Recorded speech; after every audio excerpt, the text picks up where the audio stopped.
Hello students, कैसे हैं आप लोग। आई होप आपकी पढ़ाई अच्छी चल रही होगी। देखिए, कल एमपीपीसीएस का एग्ज़ाम हुआ था, प्रीलिम्स एग्ज़ाम, और उसका हम लोग पेपर का आंसर की देखने वाले हैं आज।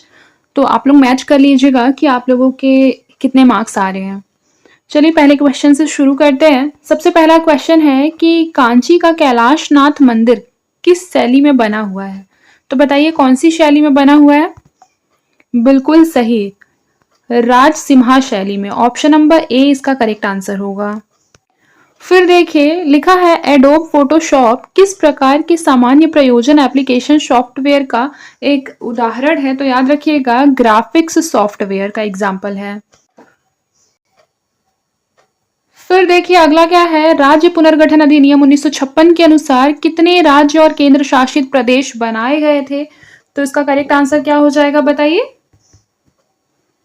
आप लोगों ने क्या टिक किया है। तो इसका जो करेक्ट आंसर हो जाएगा वो हो जाएगा ऑप्शन नंबर डी। जिसने भी डी लगाया है उसका आंसर बिल्कुल सही है। अब नेक्स्ट क्वेश्चन देखिए, मुस्लिम लीग ने सीधी कार्यवाही करने की जो घोषणा है वो कब की थी। तो इसका जो करेक्ट आंसर हो जाएगा ये हो जाएगा 16 अगस्त 1946 को। बहुत लोगों ने 22 अगस्त लगा दिया है, लेकिन ये इसका करेक्ट आंसर हो जाएगा ऑप्शन नंबर बी। अब देखिए अगला क्वेश्चन है, 6 अप्रैल 1930 को भारत के इतिहास में अच्छी तरह जानी जाती है क्योंकि यह तिथि किससे संबंधित है। महात्मा गांधी के द्वारा दांडी यात्रा से संबंधित है, 6 अप्रैल 1930। फिर अगला क्वेश्चन देखिए, अगला क्वेश्चन है कि भारत में किसी भी राज्य को विशेष दर्जा देने के लिए निम्नलिखित में से कौन सा पैरामीटर जो है वो सामान्यतः स्वीकार नहीं किया जाता। इस नहीं को ध्यान में रखिए। तो याद रखिए कौन सा नहीं किया जाता है, बताइए। ऑप्शन नंबर सी, अनुसूचित जाति व अनुसूचित जनजाति की बड़ी आबादी, इसे स्वीकार नहीं किया जाता है। बल्कि इसके अतिरिक्त किसे स्वीकार किया जाता है, पहाड़ी व कठिन भूभाग को, कम जनसंख्या घनत्व एवं अंतर्राष्ट्रीय सीमाओं के साथ रणनीतिक स्थान। ठीक है। अब अगला क्वेश्चन देखिए, अगला क्वेश्चन क्या लिखा हुआ है, 18वीं लोकसभा के स्पीकर के द्वारा वर्ष 2024-25 के लिए गठित संसदीय समितियों के अध्यक्षों की नियुक्तियों के संबंध में कौन सा युग्म जो है वो गलत है। तो याद रखिए कौन सा युग्म गलत है। प्राक्कलन समिति जो है वो बैजयंत पांडा, ये वाला जो युग्म है ये गलत है। ठीक है। लोक लेखा समिति केसी वेणुगोपाल, ये बिल्कुल सही है। फिर है अनुसूचित जाति जनजाति कल्याण समिति फग्गन सिंह कुलस्ते, अन्य पिछड़ा वर्ग कल्याण समिति का Ganesh Singh. Option number B सही सुमेलित नहीं है। अब अगला क्वेश्चन देखिए, 2023 में हांगझोउ चीन में हुए एशियाई खेलों में भारतीय स्वर्ण पदक विजेताओं के लिए निम्नलिखित में से कौन सा एथलीट और खेल युग्म जो है वो रॉन्ग है। तो याद रखिए option number D, Anurani 100 metre sprint महिला, ये क्या है, गलत है।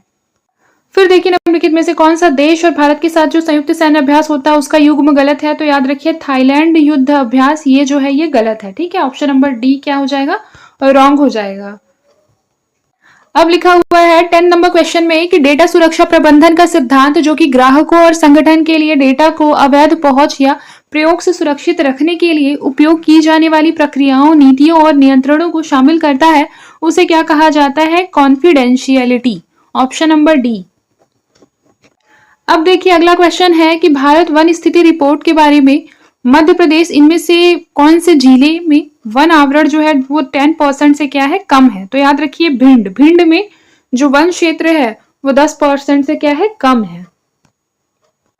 अब देखिए अगला क्वेश्चन है कि भारतीय संविधान के अनुच्छेद 338 के तहत निम्नलिखित में से किस आयोग ने गठन की बात कही है। तो याद रखिए ऑप्शन नंबर डी, राष्ट्रीय अनुसूचित जाति आयोग, ये जो है ऑप्शन नंबर डी इसका करेक्ट आंसर हो जाएगा। अब देखिए अगला क्वेश्चन, मुख्यमंत्री लाडली बहना योजना जो पूरे मध्य प्रदेश की क्रियान्वित की गई है का उद्देश्य क्या है, आर्थिक स्वावलंबन के अतिरिक्त निम्न भी है, कौन सा है बताइए। बिल्कुल करेक्ट, महिलाओं के स्वास्थ्य एवं पोषण। अब देखिए 14 नंबर क्वेश्चन में लिखा है कि 30 अप्रैल 1977 से लेकर 23 जून 1977 के दौरान जब मध्य प्रदेश में राष्ट्रपति शासन लागू किया गया था तब मध्य प्रदेश के राज्यपाल कौन थे। तो याद रखिए उस टाइम पे जो मध्य प्रदेश के राज्यपाल थे वह कौन थे, बताइए। आप लोगों ने क्या टिक किया है, बिल्कुल सही। अगर आप लोगों ने बी टिक किया है तो ये बिल्कुल सही है, श्री सत्यनारायण सिन्हा। देखिए लिखा है मध्य प्रदेश के निम्नलिखित राज्यपालों में से किसका कार्यकाल सबसे छोटा रहा है, तो पट्टाभी सीतारामैया का जो कार्यकाल था वो सबसे छोटा रहा था। अगला क्वेश्चन देखिए, मार्च 2023 तक भारत में इनमें से कौन से राज्य में सौर ऊर्जा की स्थापित क्षमता जो है वो सर्वाधिक थी, तो याद रखिएगा कौन सा राज्य है, राजस्थान। राजस्थान में सौर ऊर्जा सबसे ज्यादा है। अब देखिए दशक 2001 से लेकर 2011 तक के बारे में एक बात कही गई है कि किस राज्य की जनसंख्या वृद्धि दर भारत में सर्वाधिक रही है, तो याद रखिए कौन सी, बिल्कुल सही, मेघालय। मेघालय की जो जनसंख्या वृद्धि दर है वो भारत में सर्वाधिक रही है। अगला क्वेश्चन है कि इनमें से कौन से चक्रवात नवंबर दिसंबर 2024 में तमिलनाडु के तटीय भाग को प्रभावित किया था, तो उसका जो करेक्ट आंसर हो जाएगा, आप लोगों ने क्या लगाया है बताइए। बिल्कुल सही, अगर आप लोगों ने फिंगल लगाया है तो ये बिल्कुल सही है, ठीक है, फिंगल, ये इंपॉर्टेंट भी था। अगला क्वेश्चन देखिए, वर्ष 2024 में भारत में निम्नलिखित में से कौन से परमाणु ऊर्जा केंद्र की स्थापित क्षमता जो है वो सर्वाधिक थी, तो बताइए किसकी सबसे ज्यादा है। बिल्कुल सही, ऑप्शन नंबर डी, कुडनकुलम। देखिए लिखा है किस उपनिषद में याज्ञवल्क्य और गार्गी का प्रसिद्ध संवाद मिलता है, तो बृहदारण्यक उपनिषद में। ऑप्शन नंबर ए इसका करेक्ट आंसर हो जाएगा। अगला क्वेश्चन देखिए, निम्नलिखित में से कौन सा गैर लाभकारी संगठन, फिर देखिए अगला क्वेश्चन है कि निम्नलिखित में से कौन सा गैर लाभकारी संगठन भारत में रोबोटिक्स और ऑटोमेशन के मानक स्थापित करने के लिए शीर्ष निकाय है, तो इसका करेक्ट आंसर हमारा हो जाएगा option number A, all India council for robotics and automation. फिर देखिए अगला क्वेश्चन है कि एक मेलवेयर जो कि एक वैध सॉफ्टवेयर की तरह दिखता है और एक बार जब यह उपयोगकर्ता को बहलाकर इसे इंस्टॉल करवा देता है तो यह काफी हद तक वायरस या वर्म की तरह कार्य करता है, इसे क्या कहा जाता है, तो बताइए इसे क्या कहा जाता है। इसे कहा जाता है Trojan, option number C, Trojan. फिर अगला क्वेश्चन देखिए, भारतीय संविधान के किस अनुच्छेद के अंतर्गत राष्ट्रपति राज्य विशेष के लिए अनुसूचित जनजाति समुदायों के लिए लोक अधिसूचना जारी करते हैं, इसका जो करेक्ट आंसर होगा ऑप्शन नंबर सी, आर्टिकल 342। फिर देखिए 24 नंबर क्वेश्चन है कि मध्य प्रदेश में मैंगनीज के संदर्भ में निम्नलिखित कथनों को पढ़िए और नीचे दिए गए कूट का सही उत्तर चयन करना है, ठीक है। आइए देखते हैं, सबसे पहला स्टेटमेंट क्या लिखा हुआ है कि वर्ष 2020-21 में मध्य प्रदेश मैंगनीज निक्षेप में देश में द्वितीय स्थान पर था, तो ये गलत है। फिर लिखा है वर्ष 2020-21 में मध्य प्रदेश मैंगनीज उत्पादन में देश में प्रथम स्थान पर था, ये सही है। फिर छिंदवाड़ा जिले में गोदावरी और वर्धा नदी घाटियों में मैंगनीज के निक्षेप है, ये भी सही है। फिर झाबुआ जिले की थांदला तहसील में मैंगनीज के निक्षेप है, ये चीज भी बिल्कुल सही है। देखिए सबसे पहले तो हम एक को एलिमिनेट कर देते सारे ऑप्शन में, तो करेक्ट आंसर निकल कर आ जाता 2, 3 एंड 4। नेक्स्ट क्वेश्चन देखिए कि भारत के राष्ट्रपति पर महाभियोग निम्नलिखित में से किस आधार पर लगाया जा सकता है, तो बताइए किस आधार पर लगाया जा सकता है। ऑप्शन नंबर बी, ये हो जाएगा ऑप्शन नंबर बी, संविधान का उल्लंघन। फिर देखिए अगला क्वेश्चन है कि मध्य प्रदेश में काली मिट्टी के संबंध में निम्नलिखित में से कौन सा कथन जो है वो सही नहीं है, तो याद रखिए कौन सा कथन सही नहीं है। ऑप्शन नंबर बी कि इस मिट्टी में नाइट्रोजन, फास्फोरस एवं जैव पदार्थों की जो मात्रा होती है वो अधिक होती है, ये सही नहीं है। अगला क्वेश्चन है कि ICMR राष्ट्रीय जनजाति स्वास्थ्य अनुसंधान संस्थान मध्य प्रदेश के किस शहर में स्थापित है, इसका जो करेक्ट आंसर है ऑप्शन नंबर डी, जबलपुर। फिर देखिए जनजातीय वर्ग के विद्यार्थियों को शंकर शाह और रानी दुर्गावती पुरस्कार योजना दिए जाने का क्या उद्देश्य है, तो उसका जो करेक्ट आंसर हमारा हो जाएगा, ये हो जाएगा ऑप्शन नंबर बी, 10वीं और 12वीं कक्षा की परीक्षाओं में मेधावी स्थान पाने वाले विद्यार्थियों को प्रोत्साहित करने के लिए दुर्गावती पुरस्कार योजना दिए जाने का उद्देश्य है। अगला क्वेश्चन देखिए, 23/12/2017 से आहार अनुदान किस जनजातीय समुदाय की कुपोषण को दूर करने के लिए दिए जाना है, तो याद रखिएगा विशेष पिछड़े जनजातीय समुदाय को। ऑप्शन नंबर बी इसका करेक्ट आंसर होगा। देखिए मध्य प्रदेश में वर्ष 2023-24 में कुल कितनी वृहद एवं मध्यम एकीकृत जनजातीय विकास परियोजनाएं अस्तित्व में है, तो इसका जो करेक्ट आंसर हमारा हो जाएगा, ये हो जाएगा ऑप्शन नंबर सी, 31। फिर देखिए मौद्रिक नीति का मुख्य उद्देश्य क्या है, तो मौद्रिक नीति का जो मुख्य उद्देश्य है बताइए वह क्या है, इसका जो करेक्ट आंसर हो जाएगा ऑप्शन नंबर बी, मूल्य स्थिरता बनाए रखना और आर्थिक वृद्धि सुनिश्चित करना, ऑप्शन नंबर बी। फिर देखिए अगला क्वेश्चन हमारा क्या है, वित्तीय वर्ष 2023-24 में भारत के कुल व्यापार घाटे को कम करने में किस क्षेत्र ने महत्वपूर्ण भूमिका निभाई है? तो उसका जो करेक्ट आंसर हमारा हो जाएगा, बताइए क्या हो जाएगा? ऑप्शन नंबर सी, सेवा निर्यात। फिर देखिए वर्ष 2017-18 में भारत के किस राज्य में विनिर्माण क्षेत्र में पूंजी गहनता सबसे अधिक है? तो इसका जो करेक्ट आंसर हमारा हो जाएगा वो हो जाएगा, बताइए क्या हो जाएगा? बिल्कुल सही, इसका करेक्ट आंसर हो जाएगा महाराष्ट्र, ऑप्शन नंबर बी। फिर देखिए भारत जो है वो किन कृषि उत्पादों में सबसे बड़ा उत्पादक है? तो उसका जो करेक्ट आंसर हमारा हो जाएगा, बताइए कौन सा होगा? बिल्कुल सही, ऑप्शन नंबर बी, दूध, दालें और मसाले। फिर अगला क्वेश्चन देखिए कि वर्ष 2011 की जनगणना के अनुसार निम्नलिखित में से कौन से जिले की जनसंख्या दशकीय वृद्धि दर जो है वो सबसे ज्यादा है? तो इसका करेक्ट आंसर हमारा क्या होगा, बताइए? बिल्कुल सही, ऑप्शन नंबर सी, इंदौर। अब देखिए लिखा है 2020 में एसडीजी इंडिया इंडेक्स 3.0 में मध्य प्रदेश का समग्र एसडीजी सतत विकास लक्ष्य स्कोर कितना था? तो 62 था, ऑप्शन नंबर डी। बहुत ही रैंडम क्वेश्चन है ये। अगला देखिए राष्ट्रीय पृथ्वी विज्ञान अध्ययन केंद्र किस राज्य में स्थित है? तो उसका जो करेक्ट आंसर हो जाएगा ये हो जाएगा केरल। फिर अगला देखिए उद्यम क्रांति योजना का मुख्य उद्देश्य क्या है? तो उद्यम क्रांति योजना का मुख्य उद्देश्य क्या है? ऑप्शन नंबर बी, स्वरोजगार के लिए गारंटी रहित ऋण प्रदान करना।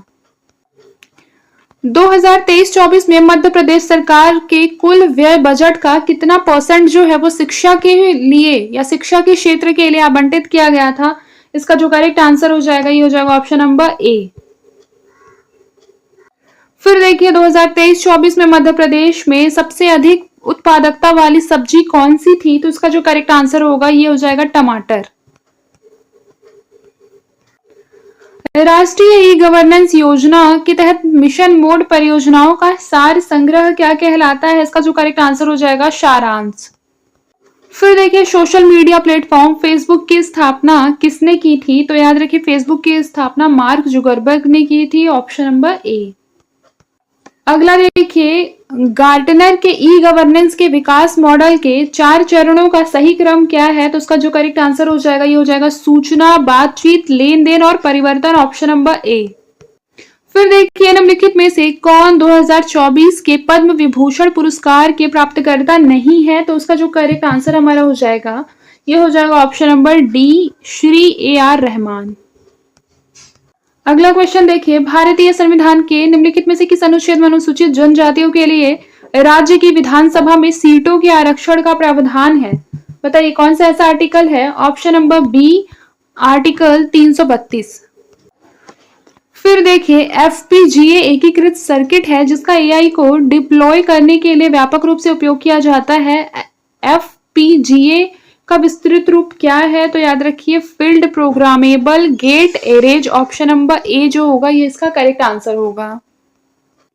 देखिए ये वाला जो क्वेश्चन है मैच द कॉलम की पुस्तक दिया हुआ है और उसके लेखक दिए हुए हैं। सबसे पहले याद रखिए कि the tribes and the cost of central provinces of India ये लिखा है RV रसेल, RB हीरालाल ने।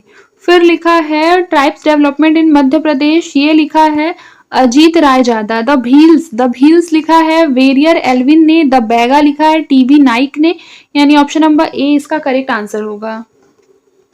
फिर अगला क्वेश्चन देखिए किसी भी प्रकार की त्रुटि जैसे कनेक्शन विफलता, डेटा आदि उभरने की कंप्यूटर नेटवर्क की जो क्षमता है उसे लचीलापन या रेजिलियंस कहते हैं, ऑप्शन नंबर डी इसका करेक्ट आंसर होगा। अगला क्वेश्चन देखिए निम्नलिखित में से कौन सी पुस्तक जो है वो राजशेखर के द्वारा नहीं लिखी गई थी? तो उसका जो करेक्ट आंसर हमारा हो जाएगा ऑप्शन नंबर सी, प्रबंध चिंतामणि। देखिए अगला क्वेश्चन क्या है कि MS-DOS निम्नलिखित में से किस प्रकार के यूजर इंटरफेस वाला एक ऑपरेटिंग सिस्टम है? तो उसका करेक्ट आंसर हो जाएगा कमांड आधारित इंटरफेस। अब देखिए अगला क्वेश्चन क्या है, एक तरफ जिला दिया हुआ है दूसरी तरफ सीमेंट के उद्योग दिए हुए हैं। सबसे पहले दमोह का है नरसिंहगढ़, उसके बाद क्या लिखा हुआ है भिंड का मालनपुर, सतना का मैहर, मुरैना का बानमोर, यानी कि ऑप्शन नंबर ए इसका करेक्ट आंसर होगा। फिर देखिए ये जो क्वेश्चन है कि सिंगरौली जिलों के महान एल्यूमीनियम प्लांट के संदर्भ में निम्नलिखित कथनों में से कौन से कथन सही हैं? तो देखिए सबसे पहले लिखा है सिंगरौली जिले के बरगवा के निकट महान एल्यूमीनियम प्लांट अवस्थित है, तो ये बात बिल्कुल सही है। फिर लिखा है कि इसका उत्पादन 2013 से प्रारंभ हुआ था, सही है। फिर लिखा है कुल उत्पादन का 80% जो है निर्यात किया जाता है, 80% जो है वो बहुत ज्यादा है, ठीक है, मतलब काफी ज्यादा यूज है, तो ये गलत हो जाएगा। और अगर हम 3 को एलिमिनेट कर देते हैं तो करेक्ट आंसर आएगा ऑप्शन नंबर सी। फिर देखिए निम्नलिखित में से कौन मध्य प्रदेश के विशेष रूप से कमजोर जनजातीय समूह यानी पीवीटीजीज के अंतर्गत नहीं आते हैं? नहीं पर विशेष ध्यान दीजिए। तो बताइए कौन से नहीं आते हैं? बिल्कुल सही, ऑप्शन नंबर डी असुर। फिर देखिए छिंदवाड़ा जिले के पातालकोट क्षेत्र में कौन सी जनजाति का बाहुल्य है? तो याद रखिए कौन सी जनजाति का बाहुल्य है। इसका जो करेक्ट आंसर है ये हो जाएगा भारिया, ऑप्शन नंबर बी। फिर देखिए पीआर श्रीजेश को अपने कैरियर में निम्नलिखित में से कौन सा पुरस्कार जो है वो नहीं मिला है? तो याद रखिएगा इन्हें द्रोणाचार्य पुरस्कार जो है वो नहीं मिला है, ऑप्शन नंबर डी। फिर अगला क्वेश्चन क्या है कि किस संविधान के संशोधन के द्वारा 6 से 14 वर्ष तक के बच्चों को निःशुल्क एवं अनिवार्य शिक्षा के अधिकार को मौलिक अधिकार बना दिया गया? तो ये 86वें संविधान संशोधन अधिनियम। अब देखिए एक तरफ नदी दिया हुआ है, दूसरे तरफ उसे स्थान या नगर से मैच करना है। सबसे पहले बेतवा ओरछा में है, उसके बाद जो तापी है, तापी मुलताई में है, शिप्रा शिप्रा जो है उज्जैन में है, और वेन गंगा बालाघाट में है। इस तरीके से ऑप्शन नंबर जो डी हो जाएगा वो इसका करेक्ट आंसर होगा। अब देखिए अगला क्वेश्चन क्या कह रहा है। अगला क्वेश्चन में लिखा है कि प्रदेश में अधिकांश जलवायु जो है अधिकांश वर्षा मानसून से होती है, तो बिल्कुल सही है। फिर शीतकाल में वायु की जो गति है ग्रीष्मकाल एवं वर्षा ऋतु की अपेक्षा तीव्र होती है, तो ये बात गलत है। अगर हम दूसरे को गलत कर देते हैं तो हमारा correct answer option number C आ जाता है। अगला क्वेश्चन देखिए मैच द कॉलम है, जिसमें क्या लिखा हुआ है कि एक तरफ खनिज है, दूसरी तरफ उसके क्षेत्र है। आइए सबसे पहले देख लेते हैं क्या कह रहा है ये क्वेश्चन। काफी ज्यादा इंपॉर्टेंट क्वेश्चन है, ठीक है। देखिए सबसे पहले तांबा, तांबा जो है वो बैहर में पाया जाता है। उसके बाद लिखा है हीरा, हीरा हिनोता। उसके बाद है स्लेट, स्लेट कहाँ पाया जाता है? मंदसौर में। बॉक्साइट शहडोल, यानी ऑप्शन नंबर बी इसका करेक्ट आंसर होगा। देखिए एक जिला एक उत्पाद योजना के तहत छतरपुर का प्रमुख उत्पाद क्या है? तो याद रखिए छतरपुर का जो प्रमुख उत्पाद है वो हमारा हो जाएगा लकड़ी के फर्नीचर। अगला क्वेश्चन देखिए आल्हा खंड के लेखक कौन है? तो उसका जो करेक्ट आंसर हो जाएगा ये हो जाएगा जागनिक, ठीक है, आल्हा खंड जागनिक।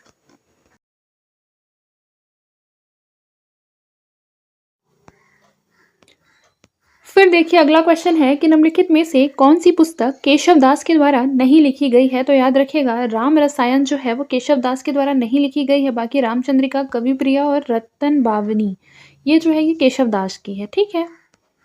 देखिए लिखा है मध्य प्रदेश में मातंगेश्वर मंदिर कहाँ स्थित है? तो उसका जो करेक्ट आंसर हमारा हो जाएगा ये हो जाएगा खजुराहो में मातंगेश्वर मंदिर है। फिर देखिए अगला क्वेश्चन क्या है, लिखा है कि निम्नलिखित में से कौन सी मानव शरीर की सबसे छोटी मांसपेशी है? तो याद रखिएगा स्टेपीडियस जो है वो सबसे छोटी मांसपेशी है, ऑप्शन नंबर सी इसका करेक्ट आंसर है। फिर देखिए मध्य प्रदेश के किस क्षेत्र में मनसुखा लोकनाट्य प्रचलित है? तो याद रखिए मनसुखा लोकनाट्य जो है वो बघेलखंड के एरिया के लिए बहुत फेमस है। फिर देखिए अगला क्वेश्चन है कि सत्कार्यवाद किस दर्शन का मुख्य आधार है? तो याद रखिएगा कि जो सत्कार्यवाद है वो कौन से दर्शन का मुख्य आधार है? ऑप्शन नंबर सी सांख्य दर्शन का मुख्य आधार है। फिर देखिए अगला क्वेश्चन क्या है कि किस आश्रम में रहते हुए मनुष्य को पंच महायज्ञों का अनुष्ठान करना पड़ता था? तो याद रखिएगा कि जो हमारा गृहस्थ आश्रम था, गृहस्थ आश्रम में मनुष्य को पंच महायज्ञ का अनुष्ठान करना पड़ता था। तमिलनाडु में वैष्णव धर्म के जो प्रचार है उसके लिए अलवार संतों द्वारा किया गया। अलवार संतों में एकमात्र जो महिला साध्वी थी वह कौन थी? तो याद रखिएगा अंडाल थी। ये तो कई बार पीवाईक्यू में बहुत बार पूछा गया है। देखिए अगला क्वेश्चन है कि वर्ष 2021-22 में इनमें से कौन सा राज्य देश के क्षेत्रफल में द्वितीय और दालों के उत्पादन में प्रथम स्थान पर था? तो यह मध्य प्रदेश था। अगला क्वेश्चन देखिए कि प्रत्येक वेद के लिए अलग अलग ब्राह्मण ग्रंथ लिखे गए। यजुर्वेद से संबंधित ब्राह्मण ग्रंथ कौन सा है? तो याद रखिएगा यजुर्वेद से रिलेटेड जो ब्राह्मण ग्रंथ है वह है तैत्तिरीय तथा शतपथ। फिर अगला क्वेश्चन देखिए, स्टेटमेंट 1 में है कि संविधान सभा की पहली बैठक जो है 9 दिसंबर 1946 को नई दिल्ली में हुई थी। ये सही है। लिखा है जवाहरलाल नेहरू को संविधान सभा में आमंत्रित नहीं किया गया था, ये गलत है। कॉमन सेंस भी लगाएंगे तो करेक्ट आंसर हमारा ऑप्शन नंबर सी आएगा। फिर देखिए, मध्य प्रदेश में वर्ष 2024 में तेल रिफाइनरी की संख्या कितनी थी? तो याद रखिएगा कि जो तेल रिफाइनरी की संख्या थी वह थी ऑप्शन नंबर बी 1। फिर देखिए, भारतीय संविधान के संदर्भ में आधारभूत ढांचा का सिद्धांत प्रतिपादन सर्वप्रथम निम्नलिखित में से किस मामले में किया गया था? तो वी ऑल नो दैट कि केशवानंद भारती बनाम केरल राज्य में सबसे पहले जो है वो बेसिक स्ट्रक्चर का जो थ्योरी था वो दिया गया था। फिर देखिए, उच्चतम न्यायालय एवं उच्च न्यायालयों के न्यायाधीशों की नियुक्ति के प्रावधानों को भारतीय संविधान में खालिस्तान कमेटी की प्रकाशित अनुशंसाओं को ध्यान में रखते हुए समाविष्ट किया गया। तो ये थे सप्रू, सर तेज बहादुर सप्रू। नेक्स्ट क्वेश्चन देखिए, वर्तमान समय में भारतीय संविधान की संपत्ति के अधिकार को निम्नलिखित में से किस रूप में स्वीकार किया गया है? तो याद रखिएगा, इसे वर्तमान में कानूनी अधिकार बना दिया गया है। ठीक है, याद रखिएगा। फिर देखिए, वर्ष 2021 में भारत के कौन से राज्य में वन का जो क्षेत्रफल है वो सबसे ज़्यादा था? तो याद रखिएगा मध्य प्रदेश। ये तो हम सबको पता भी है। फिर देखिए, बघेलखंड के स्वतंत्रता संग्राम सेनानी ठाकुर रणमत सिंह को कब फांसी दी गई थी? काफ़ी रैंडम क्वेश्चन है, बहुत लोगों को नहीं पता होगा। इस तरह के क्वेश्चन को जनरली छोड़ देना बेहतर है, लेकिन इसका करेक्ट आंसर है अगस्त 1859। फिर देखिए, दक्षिणी दोलन इनमें से कौन से दो महासागरों के मध्य दोलन प्रतिरूप का रूप है? तो याद रखिए ऑप्शन नंबर बी, प्रशांत एवं हिंद महासागर, ऑप्शन नंबर बी। फिर देखिए, इनमें से कौन सा राज्य भारत में लौह अयस्क के निक्षेपित भंडार में प्रथम स्थान पर था? तो इसका जो करेक्ट आंसर होगा ये हो जाएगा उड़ीसा। ये क्वेश्चन तो इस बार सीजीपीसीएस में भी पूछा गया था। देखिए, निम्नलिखित में से कौन सी सबसे लंबी नदी है? तो याद रखिएगा गोदावरी जो है वो सबसे लंबी नदी है। ठीक है, ये भारत का मैप है, गोदावरी यहाँ से निकलती है और ये से मिलती है। फिर अगला क्वेश्चन है, 15 नवंबर को जनजातीय गौरव दिवस किस जनजातीय नायक के जन्मदिन के सम्मान में आयोजित किया गया है? तो इसका जो करेक्ट आंसर हमारा हो जाएगा ये हो जाएगा भगवान बिरसा मुंडा। फिर देखिए, T20 विश्व कप फाइनल 2024 में कौन सा जो कथन है वो गलत है? तो याद रखिएगा कि यह दक्षिण अफ्रीका में खेला गया, ये चीज़ गलत है। बाकी ये चीज़ सही है कि प्लेयर ऑफ द मैच जो थे विराट कोहली थे और player of the tournament Jasprit Bumrah, और फाइनल में भारत ने दक्षिण अफ्रीका को 7 रन से हराया था। अगला क्वेश्चन देखिए, मध्य प्रदेश सरकार ने रानी दुर्गावती की 500वीं जयंती मनाने के लिए कई पहल की है, निम्नलिखित में से कौन सा सही है? तो याद रखिए ऑप्शन नंबर बी जो हो जाएगा ये करेक्ट हो जाएगा, रानी दुर्गावती अन्न प्रोत्साहन योजना, और जबलपुर में रानी दुर्गावती स्मारक एवं राष्ट्रीय उद्यान का निर्माण भी किया गया। ये दोनों सही है। अब देखिए, वर्ष 2023 के लिए मध्य प्रदेश सरकार ने प्रतिष्ठित किशोर कुमार सम्मान के प्राप्तकर्ता कौन थे? तो राजकुमार हिरानी, ऑप्शन नंबर सी। अंतर्राष्ट्रीय पर्यटन दिवस 27 सितंबर 2024 को मध्य प्रदेश के 3 गांवों को भारत सरकार के पर्यटन मंत्रालय द्वारा उनके उत्कृष्ट सतत पर्यटन प्रयासों के लिए मान्यता दी गई थी। निम्नलिखित में से कौन से गांव उनमें नहीं थे? तो उसका जो करेक्ट आंसर हमारा हो जाएगा ये बताइए कौन सा हो जाएगा? Option number D, Ghoghra. फिर देखिए, राष्ट्रीय अंतरिक्ष दिवस कब मनाया जाता है? तो याद रखिए, जो राष्ट्रीय अंतरिक्ष दिवस है वो कब मनाया जाता है बताइए? बिल्कुल करेक्ट, वो मनाया जाता है हमारा 23 अगस्त को। भारत सरकार ने पर्यावरण की गुणवत्ता की रक्षा और सुधार के लिए पर्यावरण अधिनियम कब पारित किया था? तो इसका जो करेक्ट आंसर हमारा हो जाएगा ये हो जाएगा 1986 को। ये तो काफ़ी इजी सा क्वेश्चन था। समुदायों का वह संपूर्ण क्रम जो किसी दिए गए क्षेत्र में क्रमिक रूप से बदलता है क्या कहलाता है? बताइए क्या कहलाता है?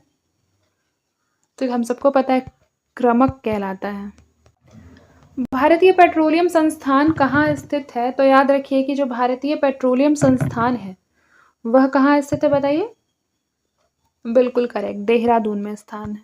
ठीक है, और ये बहुत ज़्यादा इम्पोर्टेंट भी है। फिर देखिए, मध्य प्रदेश में वित्तीय वर्ष 2011-12 से लेकर 2023-24 तक चालू कीमतों पर प्रति व्यक्ति आय जो है वो कितनी बढ़ी है? तो बताइए प्रति व्यक्ति आय कितनी बढ़ी है? लगभग 4 गुना। ठीक है, ऑप्शन नंबर सी। फिर देखिए, राष्ट्रीय किशोर स्वास्थ्य कार्यक्रम में किस आयु वर्ग के बच्चे और किशोर को सम्मिलित किया गया है? तो बताइए किसको सम्मिलित किया गया है? बिल्कुल सही, 10 से लेकर 19 वर्ष के बच्चों को, ऑप्शन नंबर डी। फिर अगला क्वेश्चन, विधि एवं न्याय मंत्रालय भारत सरकार के द्वारा भारत के राजपत्र में प्रकाशित द बायोलॉजिकल डाइवर्सिटी एक्ट जैव विविधता अधिनियम 2023 के किस दिनांक को प्रकाशित किया गया था? इसका करेक्ट आंसर हो जाएगा 3 अगस्त। National disaster response force academy की स्थापना किस शहर में की गई थी? तो उसका जो करेक्ट आंसर हमारा हो जाएगा, ये हो जाएगा ऑप्शन नंबर ए, नागपुर, महाराष्ट्र में जो है। डॉक्टर विष्णु श्रीधर वाकड़कर ने भीमबेटका के शैलाश्रयों की खोज कब की थी? तो याद रखिएगा, कब की थी बताइए। आप लोगों ने क्या टिक किया है? बिल्कुल करेक्ट, ये हो जाएगा 1957 से 1958 में। ठीक है। राष्ट्रीय सिकल सेल एनीमिया उन्मूलन मिशन ने किस वर्ष तक सिकल सेल एनीमिया को भारत से समाप्त करने का लक्ष्य निर्धारित किया है? तो उसका जो करेक्ट आंसर होगा 2047 तक, ऑप्शन नंबर डी। फिर देखिए, उचेहरा कांस्य शिल्प का बड़ा केंद्र है, उचेहरा मध्य प्रदेश के किस जिले में स्थित है? तो याद रखिए, जो उचेहरा है वो मध्य प्रदेश के कौन से जिले में है बताइए।